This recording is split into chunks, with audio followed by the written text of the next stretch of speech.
Pemirsa, suami tega menganiaya istrinya dengan senjata tajam hingga harus mendapatkan 127 jahitan di wajahnya.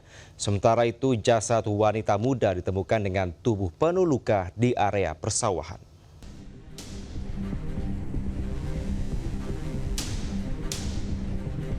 Seorang wanita berinisial YA, 27 tahun, menjadi korban penganiayaan yang dilakukan suaminya sendiri di Pematang Siantar, Sumatera Utara. Akibatnya korban luka parah dan harus mendapat 127 jahitan di wajahnya. Kekerasan dalam rumah tangga itu dipicu keretakan hubungan pernikahan pelaku dan korban yang sedang dalam proses cerai di pengadilan agama.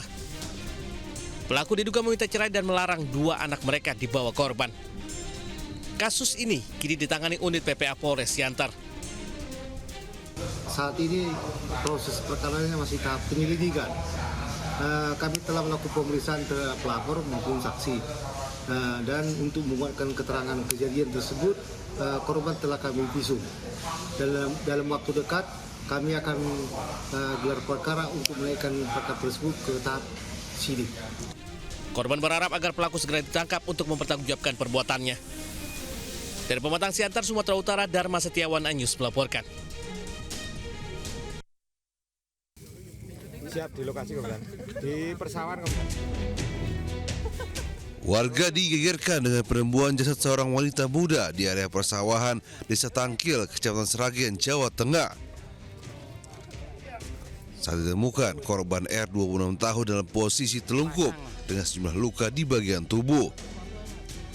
Polisi yang tiba di lokasi melakukan olah TKP untuk identifikasi korban. Polisi juga mengamankan sepeda motor milik korban yang tergeletak di lokasi kejadian. Korban pertama kali ditemukan oleh dua warga yang hendak memancing di sekitar lokasi. Jenazah korban dievakuasi ke RSUD Dr. Sohadi Prijonegoro Sragen untuk pemeriksaan lebih lanjut. Kini polisi masih melakukan penyelidikan untuk mengetahui penyebab pasti kematian korban. Dari Sragen, Jawa Tengah, Joko Piroso melaporkan. Pemirsa, karena kurang uang saat beli miras, seorang pria di Sukabumi, Jawa Barat tewas dianiaya pemilik kios jamu. Sementara itu, akibat serempetan di jalan, sopir truk tewas dianiaya pengendara lainnya.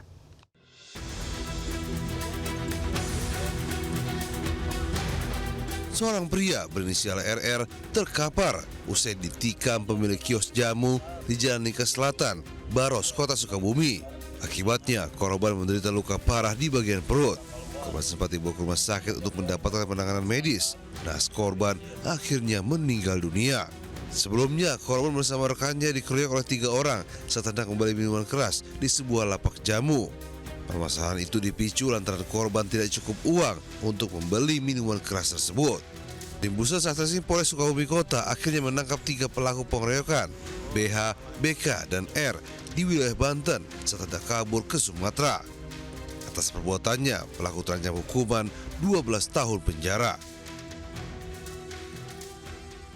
Motif sementara karena tersinggung dipicu perselisihan saat transaksi pembelian minuman yang tidak sesuai pembayaran. Dari tangan para pelaku, polisi menyita sejumlah barang bukti yakni pisau, batang bambu, dan serpihan botol yang digunakan untuk menganiaya korban. Dari Sukabumi, Jawa Barat, Budi Setiawan melaporkan.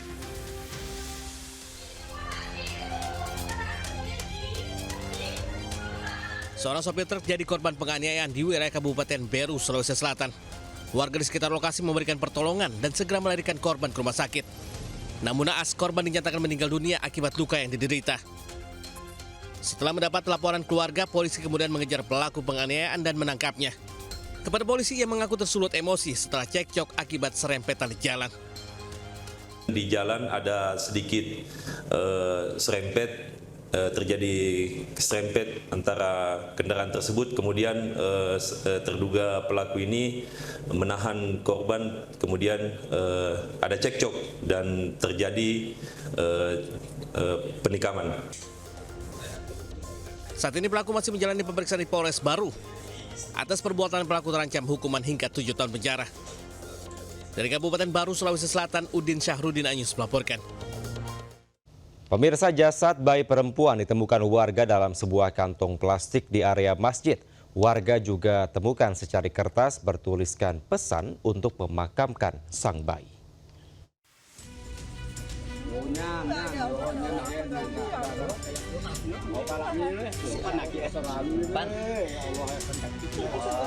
Warga desa Kartiasah, Kabupaten Sambas, Kalimantan Barat digegerkan dengan penemuan sesosok bayi perempuan dalam kantong plastik di area masjid. Kecurigaan muncul setelah terlihat secari kertas bertuliskan pesan untuk memakamkan bayi yang diberi nama Syalwah. Saksi kemudian memanggil warga lainnya dan mendapati sesosok bayi perempuan yang diduga sudah tidak bernyawa. Kejadian tersebut segera dilaporkan kepada kepala dusun dan diteruskan ke pihak polisian. Selanjutnya kasus masih dalam tahap penyelidikan guna mengungkap pelaku serta motif di balik peristiwa. Dari Sambas, Kalimantan Barat, Uun Yuniar Anyus melaporkan.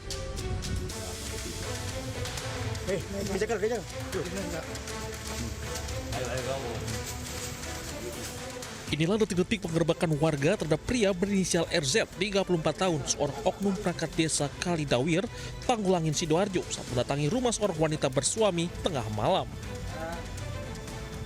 Sang oknum yang berupaya melarikan diri dari pintu belakang rumah akhirnya berhasil diamankan warga. Pelaku diketahui menggunakan kesempatan malam hari saat suami sang wanita pergi kerja. Warga yang tidak terima akhirnya membawa oknum perangkat desa itu ke balai desa setempat untuk dimintai pertanggungjawaban. Dibawa ramai-ramai ke balai desa pada jam 11:30 malam ya? Malam dini hari. Wanita itu sudah bersuami atau gimana? Wanita itu sudah bersuami. Sedangkan oknumnya itu sendiri sudah beristri? Oknumnya juga sudah beristri. Kini oknum yang menjabat sebagai kasih perencanaan desa itu akhirnya langsung dinonaktifkan sebelum akhirnya mengundurkan diri dari jabatannya. Sidoarjo, Jawa Timur, Pramono Putra, iNews melaporkan. Pemirsa, viral seorang kepala desa nyaris dikeroyok warga di Lamongan, Jawa Timur. Aksi ini dipicu oleh dugaan korupsi dana desa sejak tahun 2020.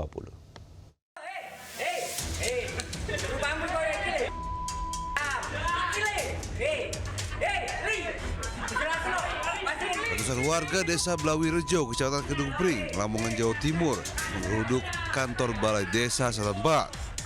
Sejumlah fasilitas desa menjadi sasaran kemarahan warga. Warga menagih janji kepada desa Air Rohman untuk segera mundur dari jabatannya.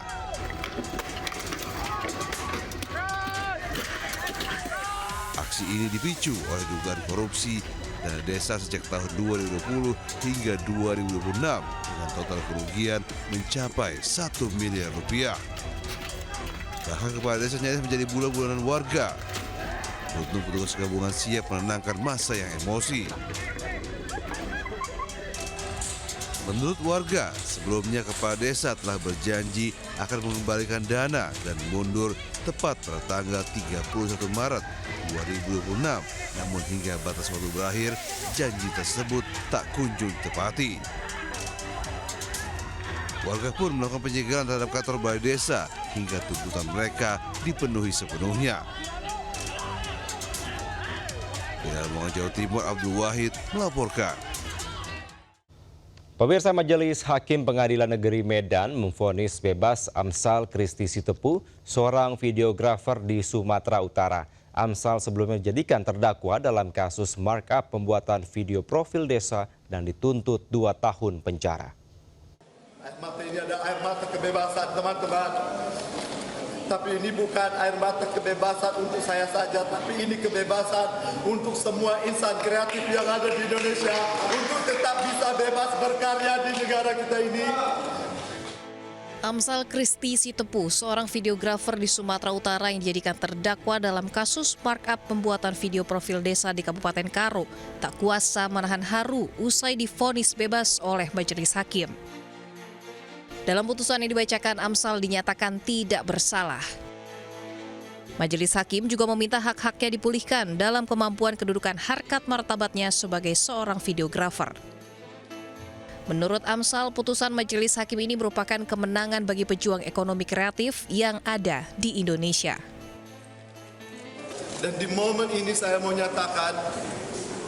tidak akan ada lagi AMSAL lain yang dikriminalisasi dan tidak ada lain pejuang ekonomi kreatif yang dikriminalisasi di Indonesia ini.